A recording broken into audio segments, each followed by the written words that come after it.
Votre grand journal du soir, Nathalie Lévy, jusqu'à 20h. Place à la culture. Avec Stéphane Guillon qui est avec nous ce soir, mais par téléphone. Bonsoir Stéphane Guillon, est-ce que vous m'entendez ? Mais écoutez, plutôt pas mal. Bon, ça c'est oui. déjà un bon point. Alors Stéphane Guillon, on va tous dire, vous êtes coincé dans Paris, dans les embouteillages, c'est ça ? Faites-nous un point route alors qu'il est. On a essayé de passer en moto, mais même à l'opéra, ça ne passait pas. Quoi. Voilà. Même vous, ça ne passait pas. Bon, Stéphane Guillon, prolongation aussi sur la route, c'est le nom de votre spectacle au théâtre Tristan Bernard à Paris jusqu'au 28 décembre, à Nantes le 12 janvier, à Biarritz le 30 janvier par exemple. Stéphane Guillon, maintenant que vous êtes là en plein cœur des bouchons, qu'est-ce que vous pensez de cette réforme des retraites ? Vous pouvez nous dire toute la vérité, rien que la vérité. Écoutez, ce que j'en pense, du bien, du mal, je suis partagé, je comprends rien à cette réforme, mais j'ai l'impression que personne ne comprend rien, donc voilà, ce que je pense, si vous voulez, c'est qu'il y a des symboles aussi qui sont importants et que quand le budget de l'Élysée est augmenté de 2 millions d'euros cette année, on peut comprendre que des gens n'aient pas envie de se serrer la ceinture. Je veux dire qu'à partir du moment où nos dirigeants ne montrent pas l'exemple, où M. Macron fait venir des pièces de théâtre régulièrement à l'Élysée, des compagnies entières pour son bon plaisir, tel le roi Soleil. Effectivement, dans cette république monarchique, c'est très compliqué après de demander aux gens de faire des efforts. Voilà ce que je pense réellement. Vous vous en servez en ce moment là sur scène de cette mobilisation, de ces grèves monstres, de ce que ça génère aussi comme crispation chez les Français. C'est-à-dire, si vous voulez, moi j'avais la chance d'être complet il y a encore 15 jours et comme je me produis tout seul et que je suis une petite structure, je m'étais battu pendant des mois pour remplir ma salle et j'y étais enfin arrivé. Et là donc c'est beaucoup plus calme. Il y a une centaine d'irréductibles qui peuplent la salle, mais je dois dire que du coup, le spectacle prend une tournure beaucoup plus, beaucoup plus politique et qu'on s'amuse. Vous ne jouez pas à guichet fermé comme on dit en ce moment à cause de ces mouvements. Mais chère Nathalie, je vous confirme que plus personne ne joue avec guichet fermé. Et encore, moi, je m'en sors bien. Je sais qu'avec certains de mes camarades qui jouent avec un rang d'orchestre. Qu'est-ce que vous faites du coup ? Vous êtes sur ce territoire-là, des retraites, de la mobilisation, et vous digressez, j'allais dire, avec le public en bonne intelligence et même en grande complicité ? C'est-à-dire que, souvenez-vous qu'Emmanuel Macron, quand il était candidat à la présidence de la République, il nous avait dit que là, il n'y aurait plus de droite, plus de gauche, qu'il n'y aurait plus de République des copains, de prébande, etc., que la France-Afrique, la politique à la papa, c'était terminé. Et donc, on s'était réunis, je me souviens, avec Nicolas Canteloup, Laurent Gérard, Christophe Alévèque, Didier Porte, quelques-uns, et on s'est dit qu'on allait être au chômage, finalement. Et puis, très vite, au bout de 2-3 jours, on s'est rendu compte que finalement, Emmanuel Macron donnait énormément de travail. Donc, on rebosse beaucoup grâce à lui. Vous rebossez beaucoup grâce à lui. Vous avez même, on va vous entendre quand même sur scène, j'aimerais bien, parce que je sais que vous avez une espèce de top 3 en fait des politiques. Enfin, vous allez me le dire dans un instant.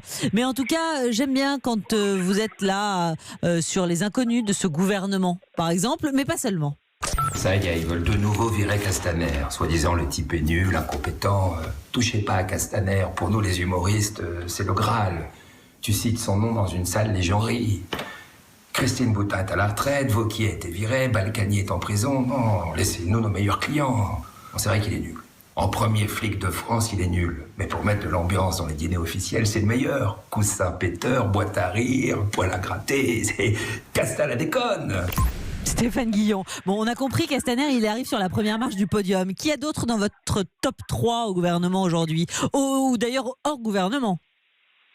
Ils sont pas mal à se battre. Il y a Agnès Buzyn, il y a la ministre de la Santé, porte-parole du gouvernement. Il y a évidemment Castaner, il y a Macron, il y a Brigitte. Tous sont croqués et moqués dans votre spectacle. J'essaie de faire plaisir à tout le monde.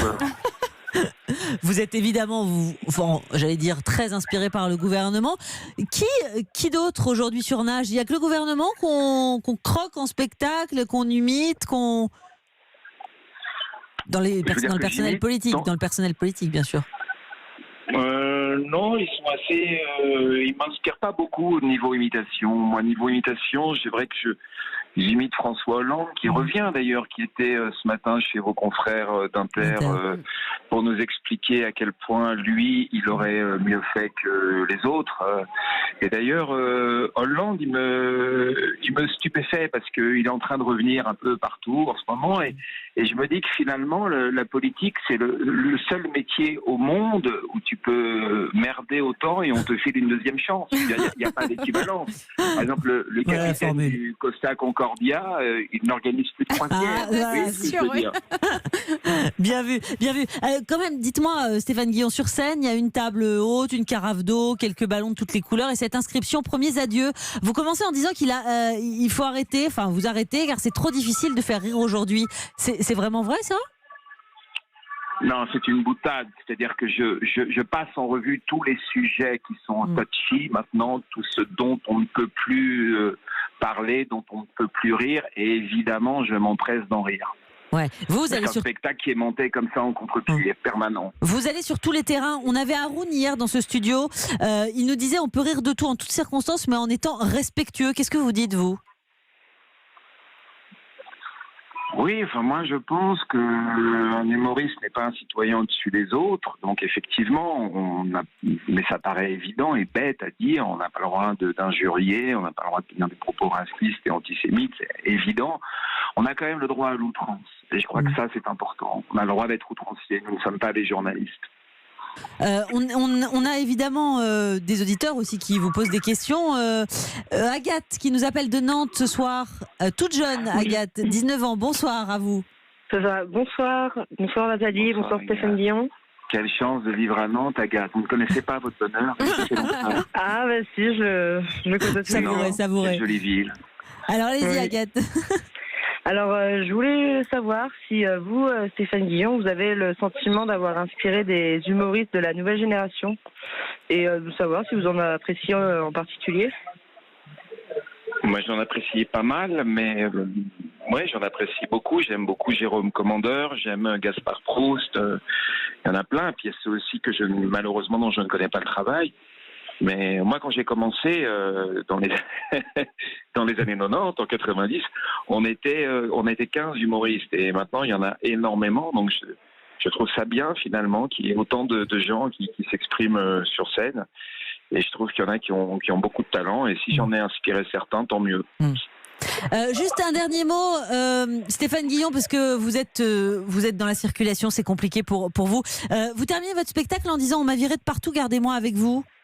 Ça vous manque, la télé, la radio aujourd'hui? Vous lancez une sorte d'appel?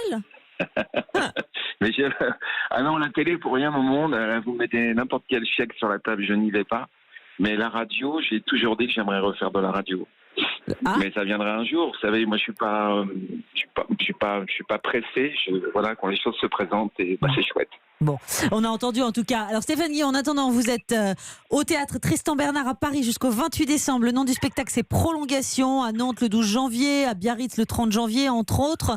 On espère que vous allez arriver à bon port. Salut Stéphane Guillon, merci d'avoir été avec nous. Désolé d'être resté bloqué. Voilà, mais merci d'avoir joué le jeu. Merci à vous. Merci. Salut.